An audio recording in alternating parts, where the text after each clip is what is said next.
Dans cette vidéo, je suis ravie de pouvoir vous proposer 5 petites choses que vous allez pouvoir mettre en place pour attaquer la rentrée du bon pied, en tout cas du pied le plus positif qui soit. Allez, on y va!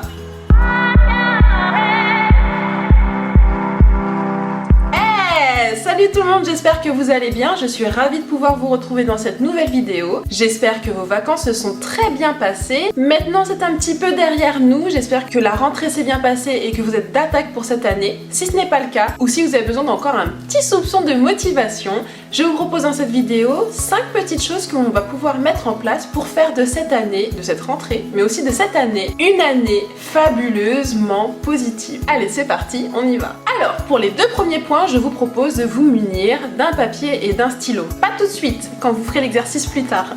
Dans un premier temps, il est super intéressant et valorisant surtout de pouvoir mettre sur papier les points positifs de votre personnalité qui font que vous êtes cette personne aujourd'hui et que vous êtes une personne incroyable, que vous êtes une personne au top. Et oui, toi qui me regardes, tu es une personne formidable et il va falloir que tu couches ça sur papier parce que c'est certain, tu dois avoir énormément de qualités mais que tu as tendance à oublier. Je vous propose de noter les points positifs de votre personnalité, que ce soit des points qui étaient déjà comme ça, innés en vous. Alors le soleil va nous jouer des tours parce qu'il joue à cache-cache avec les nuages et donc du coup la luminosité, c'est pas trop ça. Ne m'en voulez pas!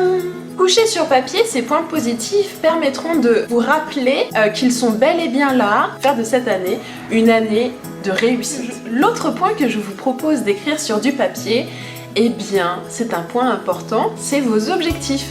Parce que pour affronter cette année et puis pour pouvoir faire de cette année l'année que vous vouliez, il faut déjà savoir ce que vous voulez atteindre. Ça semble logique, non? Que ce soit des objectifs à court, à moyen ou bien à long terme, il est important de savoir où est-ce qu'on veut aller. Et lorsqu'on a un objectif et que les opportunités se présentent à nous tout au long de cette année, eh ben on sait les saisir parce qu'on a cet objectif qui est vraiment clair. Il est important de pouvoir jauger, savoir si c'est du court, du moyen ou bien du long terme. Concernant ces objectifs, ils peuvent être aussi ambitieux, mais ne vous mettez pas des freins en vous soumettant à des objectifs qui sont inatteignables. Quand je dis que les objectifs doivent être atteignables, c'est que pour vous n'ayez pas à vous démoraliser de ne les avoir pas atteints. Donc voilà, restez quand même réaliste, mais ambitieux, et donnez-vous tous les moyens pour pouvoir y arriver. Saisissez les opportunités qui vont se présenter à vous. Donc ayez un objectif clair à suivre. Ne vous mettez pas de barrières et avancez. Bon, alors là, ok, je vous l'accorde, je ne vais pas être très originale, et je vais peut-être même être un peu chiante. Mais il faut le dire, les gars, cette année,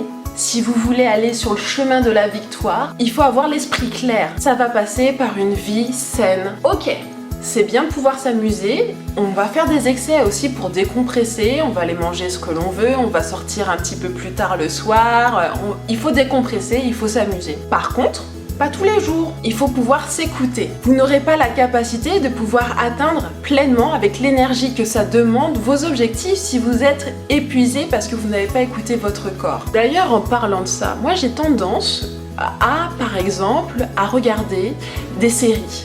Et je vais enchaîner les épisodes parce que c'est super palpitant, on a envie de connaître la suite. Mais à un moment donné, alors c'est pas tout le temps, hein, je veux pas faire la fille qui fait tout le temps ça. Mais à un moment donné, de temps en temps, je me dis, attends là, pas possible, les gars, eux, les acteurs, ils sont payés. Et toi, ma vieille, qu'est-ce que tu y gagnes à regarder ça toute la nuit? À part des cernes et la non-capacité à réfléchir demain. Allez faire du sport. Si vous n'aimez pas trop le sport, pourquoi pas vous garer un petit peu plus loin que d'habitude pour vous laisser la possibilité de marcher et de vous réoxygéner. C'est important de réoxygéner son corps. Et puis pour ceux qui adorent le sport, reprenez votre activité sportive cette année, vous n'aurez pas de mal à le faire.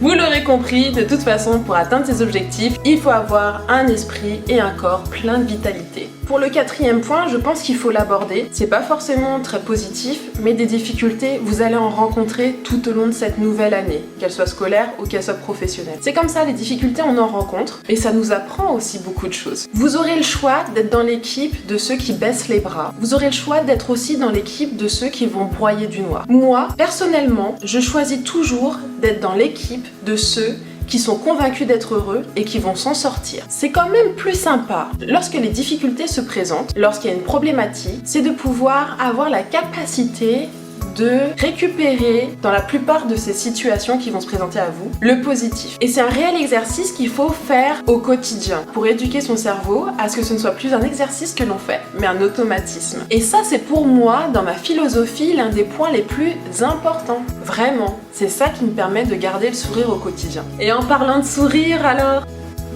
je vous propose chaque matin de vous sourire à vous-même. Ok, je vous vois déjà venir. Il y a des matins où c'est comme ça, on n'a pas envie de sourire, on est fatigué, on en a ras-le-bol, on aurait envie de tout plaquer et de s'installer sur une île déserte. Le sourire est un excellent moyen puisque votre cerveau, quand vous souriez, va produire des hormones de bonheur. C'est pas beau la vie? C'est scientifiquement prouvé, lorsque vous souriez, que vous rigolez, vous ricanez, votre cerveau produit de l'endorphine. Et si jamais vous n'avez pas envie de sourire, et bah c'est justement à ce moment-là qu'il faut sourire.